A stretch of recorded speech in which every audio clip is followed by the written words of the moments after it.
Hi, everyone. It's Despina from ConsciousHR, your HR business partner. I'm here with Faith, our HR success manager, and our CEO founder is somewhere in the background, Lindsay.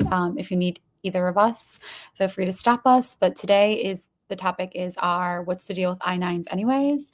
We're going to be going over how to fill out an I9, which seems probably very basic, but there are a few tips and tricks that we use here to make sure that you avoid fines if you are audited for your I9s at all in your office. The very first thing I like to share, hopefully you can all see this beautiful I9 form. The most up-to-date version is always on the us.gov website. So if you just type into Google US I9 form, the most recent version will always pop up. The expiration date is always on the top right-hand side. The form that we currently have now expires in May of 2027. So does not mean there won't be another version before 2027. So I always suggest every year just making sure that you have the most up-to-date form. So I'll jump right into filling out the form. The first section is for employee information. So your employees will be filling this out either on their first day of hire or before hire if you send them like an online packet to fill out onboarding before they start their job or their first day.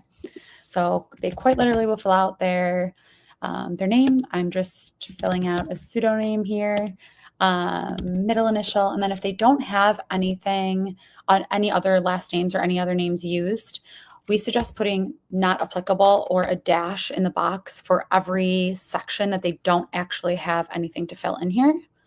They'll be filling out their address here. If there's no apartment number, again, I would suggest a dash or not applicable here because that could be confusing. So, but a dash works well. Fill out your city and your state. I'm in New York today and it's snowing, so yay for us. Then they'll also be filling out their date of birth and their social security number and their employee's email address. This is generally a personal email address, but any email address is fine. And then their phone number. Whoop.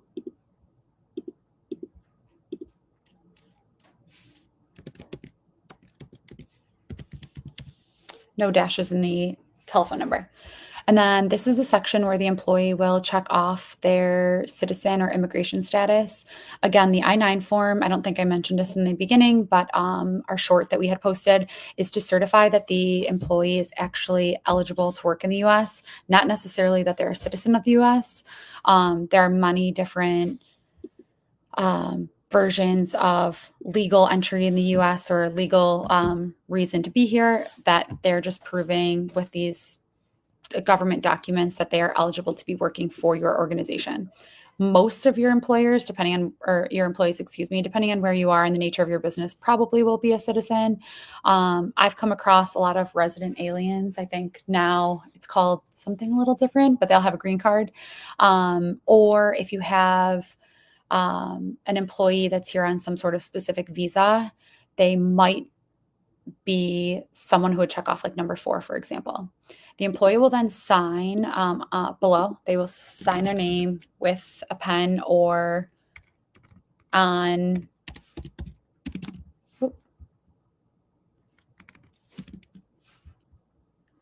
Yeah, it's not letting me. Okay, so they will sign their name either with a pen on a paper form, or if you have like E-Verify, for example, there will be an actual space to submit a signature. They'll put today's date, whatever date they are actually filling this out.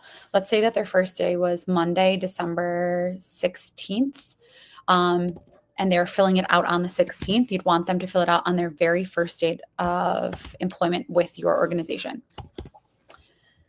So employer section number 2 is for the employer.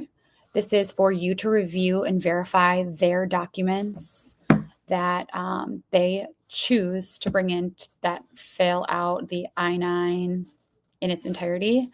So section list A, a passport or a passport card are two of the most frequent forms that we see. You only need one thing from list A. Again, that passport or passport card are the most frequent things that we see for list A. And then you need a list B item and a list C item if you don't have something from list A. It's very important to stress that you as the employer cannot suggest that they bring in a passport or suggest that they bring in a driver's license and a birth certificate. It's whatever the employee wants to produce or is able to produce to fill out the form.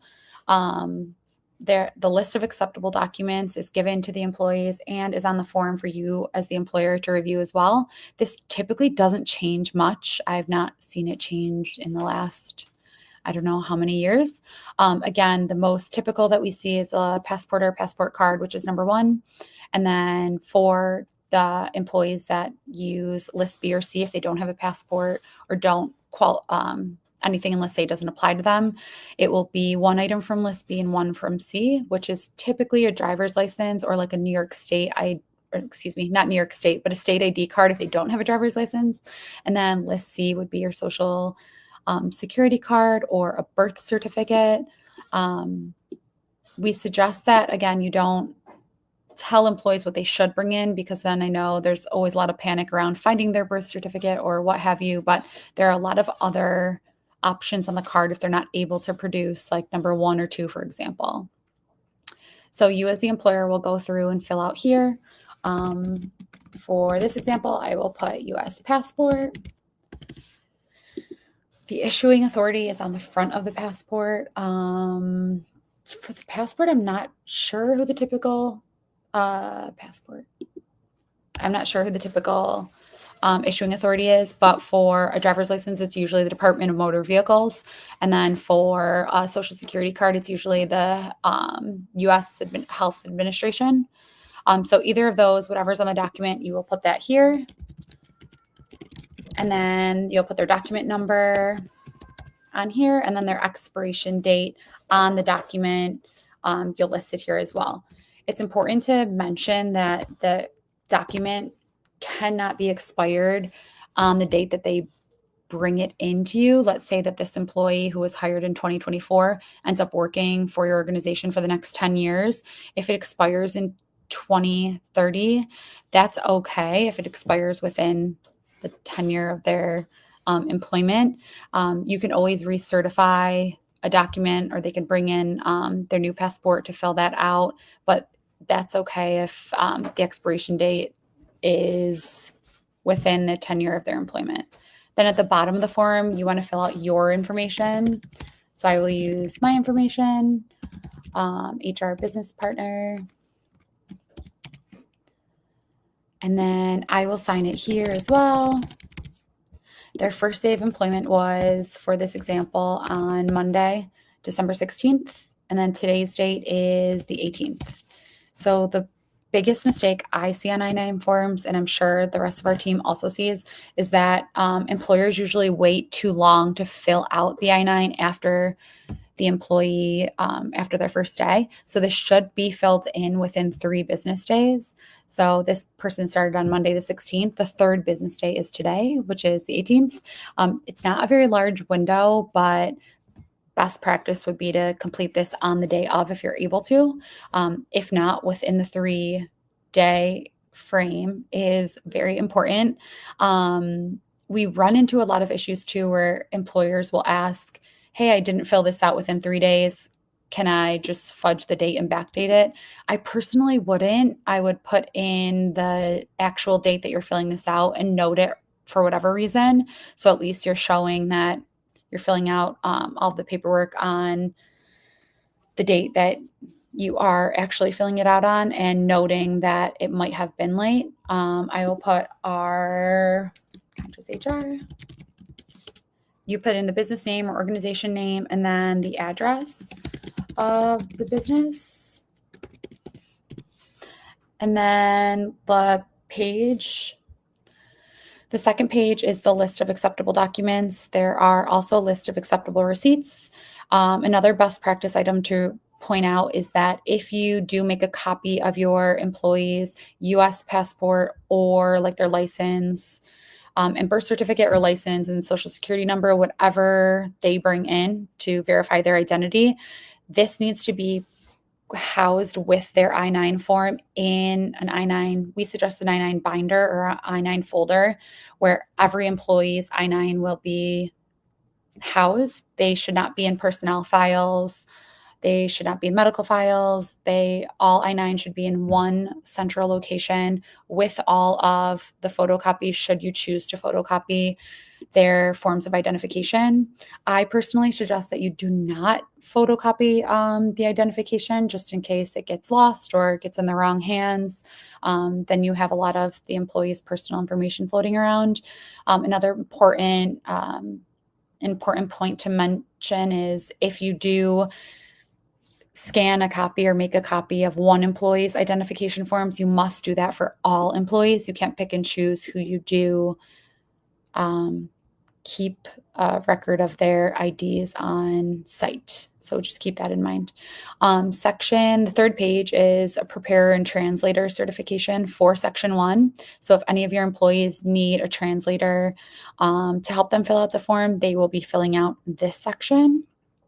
I don't see this too often, but it is an important part of the form that I have seen before. So just please keep that in mind for a preparer translator if any of your employees need help with that, or you go to use that in the future. This is what they would use. And then page 4 out of 4, the last page is supplement B. So this is for re-verification and for rehire.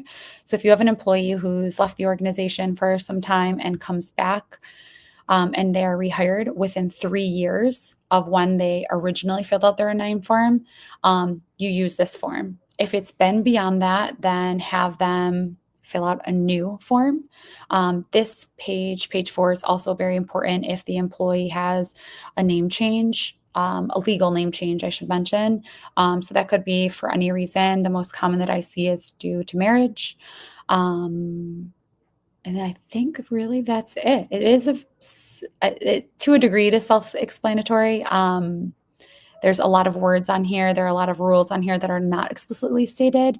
But general rule of thumb, make sure that you fill out every single box, even if you don't have information for that, just throw a dash in there or a not applicable. And then be sure to have your employee fill this out on their first day of hire or before their first day of hire. And then you as the employer needs to fill this out, the employer section, which is section 2, and do that within 3 days of their hire date. If you have any questions at all beyond this, feel free to reach out to us. We're happy to help anytime. Did we have any questions, Faith or Lindsay? Nope. No questions? I think we're good. All right.